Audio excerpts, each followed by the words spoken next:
ایک بات اپنے دل کی تختی پہ لکھ لینا، یاد رکھنا، جس گھر کے اندر عورت تربیت یافتہ ہوتی ہے نا، وہ گھر جنت نظیر بن جاتا ہے۔ بس یہ شاید حرف آخر ہے، شروع میں بھی اور آخر میں بھی۔ اور جس گھر کے اندر عورت غیر تربیت یافتہ عورت پہنچ جائے، وہ گھر بڑا ہی شاندار کیوں نہ ہو، وہ کھنڈر ہوتا ہے، اس لیے کہ وہاں تربیت یافتہ عورت موجود ہے۔ بس یہ سمجھ لیں، ایک لازمی جز ہے، اس کو سمجھ لیں۔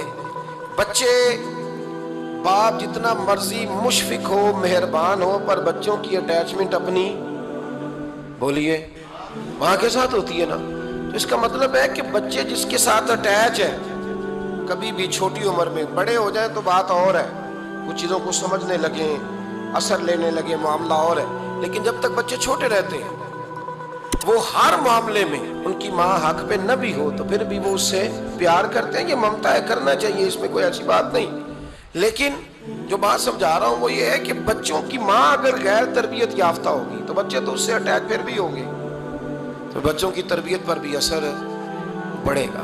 تو اس لیے اپنی بیٹیوں کی تربیت کریں، اپنی بہنوں کی تربیت کریں، تاکہ کسی کے گھر میں جا کے وہ آدمی تکلیف محسوس نہ کرے، وہ اذیت محسوس نہ کرے، بلکہ جب میری بیٹی میری بہن کسی کے گھر میں جائے تو اس کے گھر کو امن والا کر دے۔ تو مہربانی فرمائیں، جمعۃ المبارک میں آج یہ نیت کریں کہ ہم بیٹیوں کی تربیت پر توجہ دیں گے، بیٹی کی تربیت کریں گے انشاءاللہ، توجہ دیں گے انشاءاللہ۔ اور تربیت کا مطلب ہمارے ہاں لوگوں نے سختی لے لیا ہے۔ آج جو میں بات کروں گا نا، اس کے دونوں پہلو یاد رکھیے گا کہ تربیت کا معنی سختی نہیں۔ میرے رسول پاک علیہ السلام نے جناب فاطمہ الزہرا سے پیار بھی کھول کے کیا ہے اور تربیت بھی کھول کے فرمائی۔ ہم سمجھتے ہیں کہ تربیت جس نے کرنی ہے وہ ڈنڈا پکڑے رہے، پھر ہنسے نہ، مسکرائے نہ، ہر وقت ڈنڈا استعمال کرے گا تو تربیت ہوگی۔ دونوں باتیں غلط ہیں، تربیت بھی کرنی ہے اور پیار بھی کرنا ہے۔ حضرت فاطمہ الزہرا حضور علیہ السلام کی 7 اولادیں ہوئیں، 3 بیٹے اور 4 بیٹیاں، اور چاروں بیٹیوں میں سب سے چھوٹی ہیں جناب فاطمہ۔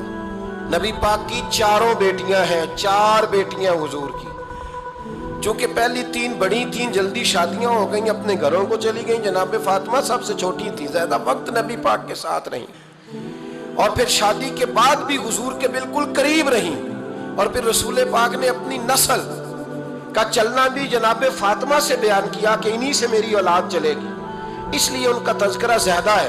یہ ظلم نہ کیا جائے کہ حضور کی شہزادی ایک تھی، نبی پاک کی 4 بیٹیاں ہیں، بڑی بیٹی، دوسری بیٹی، تیسری بیٹی، ان کے بھی ہمیں نام یاد ہونے چاہیے۔ حضور کی ایک شہزادی کا نام جناب زینب ہے۔ حضرت فاطمہ نے بھی پھر اپنی ایک بیٹی کا نام زینب رکھا، بہن کے نام پر۔ حضرت نبی کریم علیہ السلام کی ایک صاحبزادی کا نام رقیہ ہے، حضرت فاطمہ نے بھی اپنی ایک بیٹی کا نام رقیہ رکھا اپنی بہن کے نام پر۔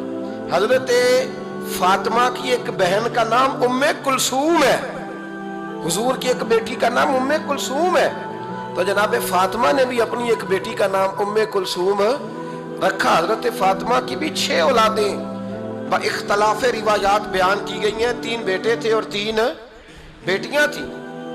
3 بیٹے تھے، امام حسن، امام حسین اور امام محسن۔ امام محسن کا جلدی انتقال ہو گیا چھوٹی عمر میں، اس لیے زیادہ تذکرہ نہیں۔ باقی 2 شہزادیاں بھی ذرا جلدی رخصت ہو گئی، جناب زینب موجود رہیں، کربلا تک گئیں، اس لیے ان کا تذکرہ زیادہ کتابوں میں ملتا ہے۔ حضرت فاطمہ سب سے چھوٹی تھی، نبی پاک کے ساتھ وقت گزارا، قرآن مجید نے اس گھر کی محبت ہم پر فرض قرار دے دی۔ لا اسألکم علیہ اجرا الا المودۃ فی القربى، فرمایا محبوب ان سے کہہ دو کہ میں تبلیغ پر تم سے کوئی اجر نہیں مانگتا، ہاں میرے اہل بیت سے پیار کرتے رہنا، میرے گھر والوں سے پیار کرتے رہنا۔ اور حضور نے فرمایا الفاطمہ تو بدعۃ منی، فرمایا فاطمہ میرے جگر کا ٹکڑا ہے، جس نے میری بیٹی فاطمہ سے پیار کیا اس نے مجھ سے پیار کیا۔ اور یہ بخاری مسلم ہے، مشکات ہے، فرمایا جس نے میری بیٹی سے بغض رکھا اس نے مجھ سے بغض رکھا۔ کل نمازیں پڑھے نا، بالغ ہونے سے لے کر کل نمازیں، بالغ ہونے سے لے کر کل نمازیں پڑھے۔ لو بڑی بات کرنے لگا ہوں، رمضان کا پہلا جمعہ ہے، بالغ ہونے سے لے کر کوئی نماز قضا نہ کرے، اور جب ہر سال بالغ ہونے کے بعد حج آئے تو حج بھی کرے، ہر سال رمضان آئے تو روزے بھی رکھے، ہر سال زکوٰۃ بھی دے، غریبوں کی مدد بھی کرے، میٹھا بھی بولے، خلوص بھی رکھے، رویے بھی ٹھیک رکھے، پر نبی پاک کے اہل بیت سے پیار نہ کرے، تو ان ساری نیکیوں کے باوجود جب مرے گا تو بے ایمان مرے گا، بے ایمان مرے گا، بے ایمان۔ اور اگر اہل بیت نبوت کے ایمان پر مرے گا تو من مات علی حب آل محمدن مات شہیدا۔ حضور نے فرمایا، امام رازی نے حدیث لکھی ہے، فرمایا جو میرے گھر والوں سے محبت کرتا ہوا مر گیا وہ سادی موت نہیں مرا، اللہ نے اسے شہادت کا درجہ عطا فرمایا۔ تو سب سے پہلی بات یہ کہ حضرت فاطمہ سے، نبی پاک کے اہل بیت سے پیار کرنا یہ ایمان کا حصہ ہے، یہ ضروری ہے۔